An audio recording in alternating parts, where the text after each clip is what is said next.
Welcome back learners.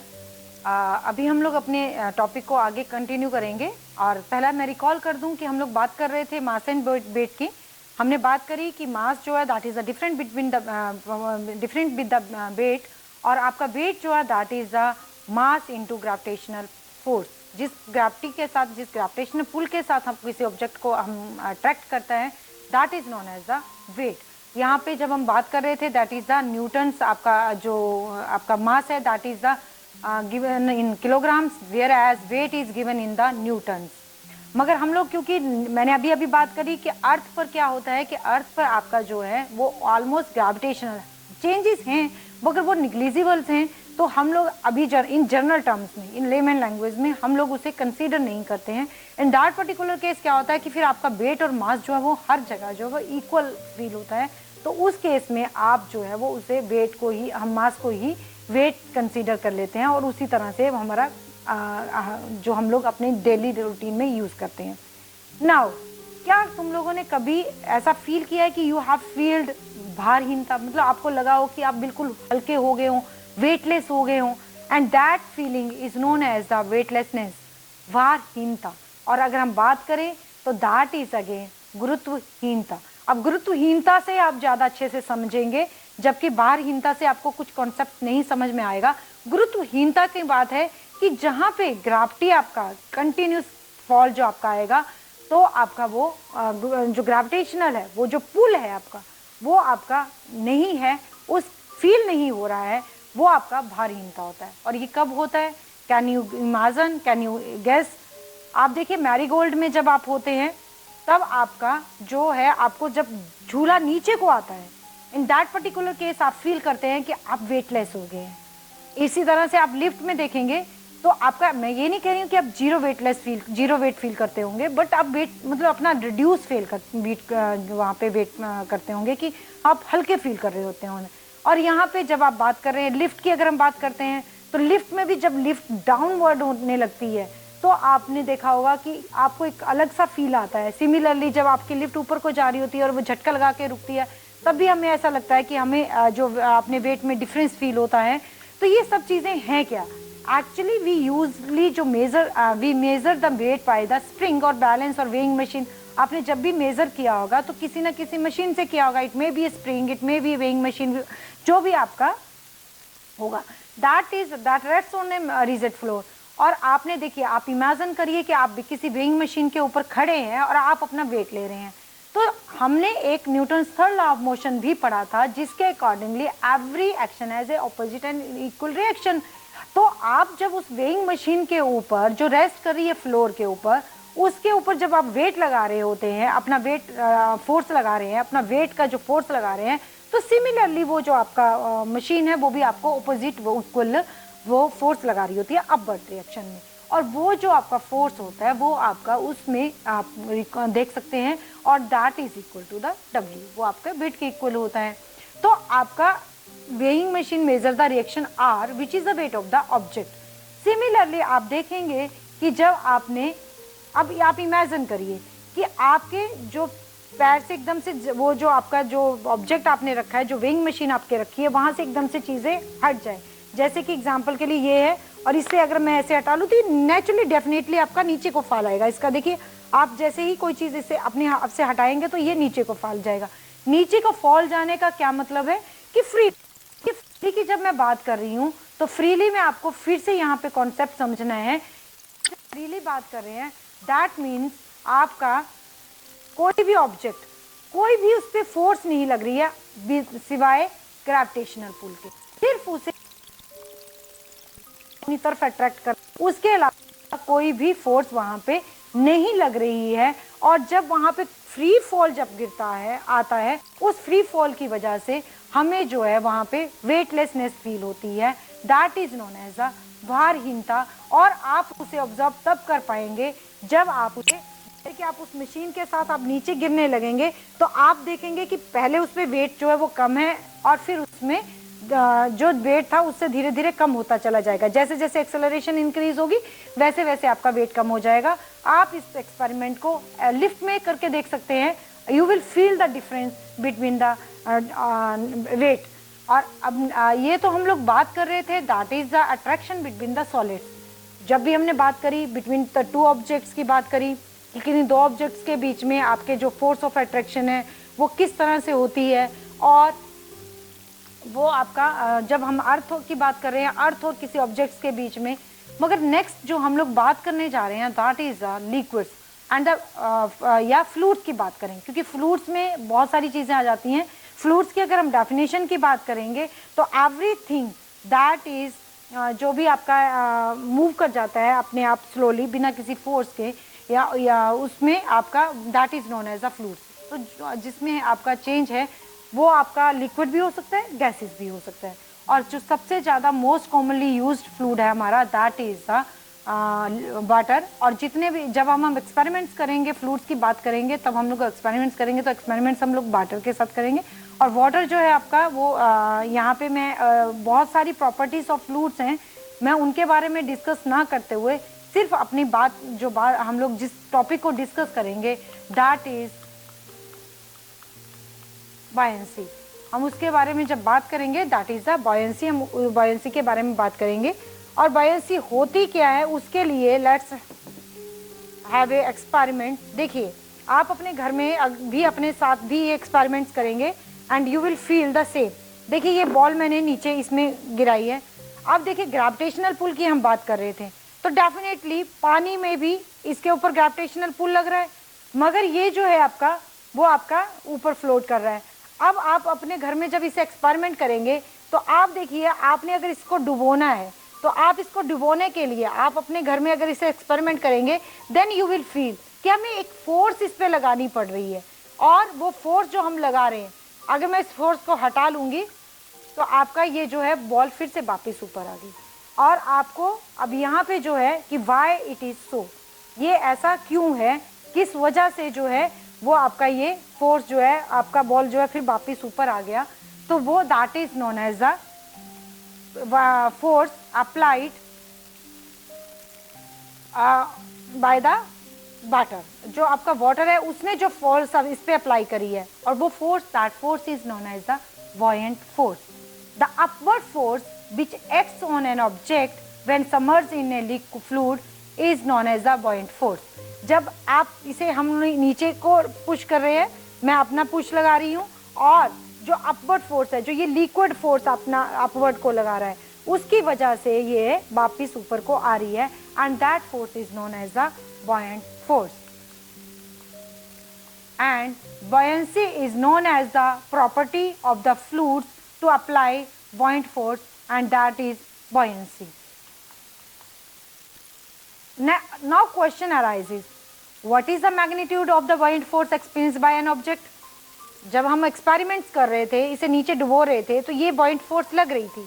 अभी ये जो buoyant force लग रही है इसका मैग्नीट्यूड कितना होगा, कितना buoyant force ये ऑब्जेक्ट एक्सपीरियंस कर रहा है, how we will know about that? The second question rises that do all objects in a given fluid experience the same buoyant force? क्या सभी ऑब्जेक्ट्स के ऊपर सेम buoyant force लगती है, या डिफरेंट ऑब्जेक्ट्स के ऊपर डिफरेंट buoyant force लगेगी? Is not same for all fluids for a given object? या आपके लिए सारे के सारे फ्लूइड्स के लिए, सारे ऑब्जेक्ट्स के लिए सेम है या डिफरेंट है? तो इसके लिए we have to find the answers, and answers are given by the Archimedes. Archimedes जो है वो एक साइंटिस्ट थे जिन्होंने इसके बारे में डिस्कवरी करी थी, और जो उन्होंने आर्किमिडीज ने प्रिंसिपल दिया था that was the principle known as on the name of the Archimedes, and it is known as the Archimedes principle. Archimedes का सिद्धांत, what it states? It states that Archimedes based on the observation, he states that when an object is submerged partially or fully, जब मैं बात कर रही हूँ आपके कि आपका ये partially है या fully है, in a fluid the magnitude of the buoyant force on it is always equal to the, यहाँ पे आप ध्यान रखिए, it's equal to the weight of the fluid displaced by the object. जो भी आपने buoyant force है, अभी हमने बात करी थी कि what will be the magnitude of the buoyant force, then buoyant force, the magnitude of the buoyant force will be equal to the weight of the fluid displaced by the object. जैसे कि अभी अभी हमने experiment में बात करी, ये जो ऑब्जेक्ट है आपका, ये जो आपका डिस्प्लेस कर रहा है उसके इक्वल के वेट के बराबर होगा। यहाँ पे आप इसे नहीं ऑब्जर्व कर पा रहे हैं, देखिए आगे आपको मैं जिप से दिखाती हूँ इसको। ये आपके पास जिप है। अब देखिए जो ये हमारे पास ऑब्जेक्ट है, लेट इट में बी 3 kg, ये 3 kg का है, 2 kg का है, कुछ भी है। तो जब इसको अमर्ज किया तो अमर्ज किया क्योंकि हमारा बीकर जो था वो बिल्कुल ऊपर, पानी पूरा ऊपर जहाँ पे वो नली है वहां तक भरा था। मगर जैसे ही हमने उस ऑब्जेक्ट को उसमें मर्ज किया तो आपका जो पानी है वो डिस्प्लेस हुआ। तो डिस्प्लेस पानी जो है वो हम लोगों ने कलेक्ट कर लिया। अब आप दोनों का अगर वेट देखेंगे then both will be the equal and that is known as the Archimedes principle. आपने जो यहाँ पे हमने बात करी कि आपका जो magnitude of the bound force है that is equal to the weight of the fluid displaced by the object. यहाँ पे जितना ऑब्जेक्ट आपने, जितना भी उसने फ्लूइड ऑब्जेक्ट का वहां करा है, the weight that is equal to the weight of the object. यहाँ पे हम लोग इसे, मैं एक और एक्टिविटी के साथ कर सकती हूँ क्योंकि मेरे पास इस तरह की वो नहीं था, मगर मैं इसे बीकर के साथ कर सकती हूँ। आप देखिए हमने कोई यहाँ पे, इसमें मैं आपका किसी एक पर्टिकुलर यहाँ तक पानी भरती हूँ।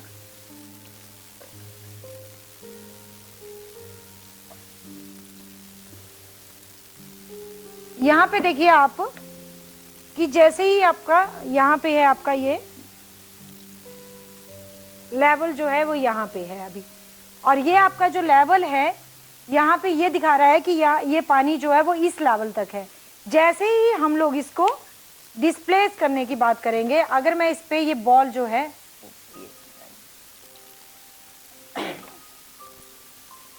इसमें अगर मैं कुछ भी इमर्ज करती हूँ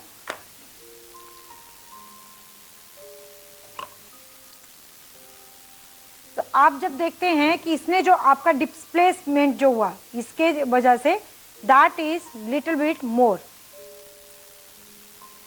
यहाँ पे आपका जो डिस्प्लेसमेंट है आप देख सकते हैं। और अगर हम लोग इन वेट को, इस पानी का वेट ले और इस चीज का वेट ले तो दोनों जो होंगे वो that will be the equal. आप इस एक्सपेरिमेंट को अपने घर में, अगर आपके पास बीकर इस तरह से है जिसमें आपके मार्क्स हैं, उस पर आप करके भी देख सकते हैं। You will find that the weight of displaced water, या आपका जो भी ऑब्जेक्ट है उसका जो अपनी डिस्प्लेसमेंट है वो जो है वो आपका डिफरेंट होगा, और आपका जो सॉरी वो that will be equal to the displaced by the equal to the weight of the object. यहाँ पे हम लोग बॉयंट फोर्स को और अच्छे से समझने के लिए इस पिक्चर से समझ सकते हैं। देखिए यहाँ पे जो है आपने देखा होगा कि अभी अभी जब हम बात कर रहे थे एक्सपेरिमेंट की, तो हमने यहाँ पे एक्सपेरिमेंट किया था। यहाँ पे एक आपकी बॉल है जो आपकी फ्लोट कर रही है, एट द सेम टाइम आपका जो दूसरी बॉल है वो आपकी नीचे चली गई, बिल्कुल डाउन चली गई है, सिंक कर गई है। तो आपका देखिए कि क्या रीजन है कि ये वाली फ्लोट कर रही है जबकि सेकंड वन आपकी नीचे आपको दिख रही होगी बेस पर, कि वो नीचे बेस पे बैठ गई है। तो यहाँ पे आप एक देखिए नेक्स्ट यहाँ पे कि जो आपकी किसी भी ऑब्जेक्ट पे है तो वहाँ पे आपकी जो चीज़ें वहाँ पे यूज हो रही हैं, जो फोर्सेस वहाँ पे यूज हो रही हैं, that are the two forces. One is the gravitational force, मैंने अभी अभी बात करी थी आपसे कि ग्रेविटी जो है वो आपको किसी भी हर एक ऑब्जेक्ट पे लगेगी, और वो ऑब्जेक्ट चाहे पानी के अंदर है तब भी ग्रेविटेशनल जो है फोर्स जो है वो उसे अपनी तरफ अट्रैक्ट कर रही है। ये आप देखिए कि यहाँ पे जो ऑब्जेक्ट है दैट इज अ शिप, और ये शिप को अपने ग्रेविटेशनल फोर्स जो है वो अपनी तरफ अट्रैक्ट कर रही है। मगर जब मैंने आपको बायोसी का स्टार्ट किया था हम लोगों ने, तो हमने देखा था कि एक अपवर्ड फोर्स लगती है, जो अपवर्ड फोर्स लग रही थी दैट इज द बायोसी, और ये जो अपवर्ड फोर्स यहाँ पे लग रही है वो आपको ऊपर की तरफ लग रही है। तो आपका जो ऑब्जेक्ट आपका सिंक करेगा या आपका फ्लोट करेगा, या फिर पार्शली सिंक करेगा पार्शली फ्लोट करेगा, that depends upon the magnitude of the forces. Magnitude of the forces means अगर आपका बायोंट फोर्स ज़्यादा है और आपका ग्रेविटेशनल फोर्स जो है वो पुल जो है वो आपका कम है, इन दैट पर्टिकुलर केस आपका वो फ्लोट करेगी। यहाँ देखिए आप, यहाँ पे आपने देखा कि यहाँ जो आपका है वो ग्रेविटेशनल पुल जो है वो आपका as comparison to buoyant force जो आपका है उसके कंपैरिजन में छोटा है, तो यहाँ पे फ्लोट कर गई। और यहाँ पे आपका जो ग्रेविटेशनल फोर्स जो है वो ज्यादा है और आपका बाइंड फोर्स कम है, तो ये आपका सिंक कर गई। Why it is so? Again फिर से क्वेश्चन उठता है कि ऐसा क्यों है। तो यहाँ पे जब हम बात कर रहे हैं ऐसा क्यों है, तो यहाँ पे आप देखिए कि यहाँ पे हमारे पास 3 डिफरेंट कंडीशंस हैं। वन है आपके जब आपका पूरा फ्लोट हो रहा है, द सेकंड जब आपका पार्शली फ्लोट हो रहा है, आपका पार्शली सिंक किया हुआ है, और ये आपका सेकंड जो है बी वाला, इसमें पार्शली आपका सिंक किया हुआ है और पार्शली आपका फ्लोट हो रहा है, और ये जो आपका थर्ड है इसमें पूरी तरह से सिंक हुआ पड़ा है। जबकि मैंने आपको बताया था कि 2 फोर्सेस है जिनकी वजह से यहाँ पे हो रहा है, one is the gravity and the second is that is the बॉइंट force, buoyancy.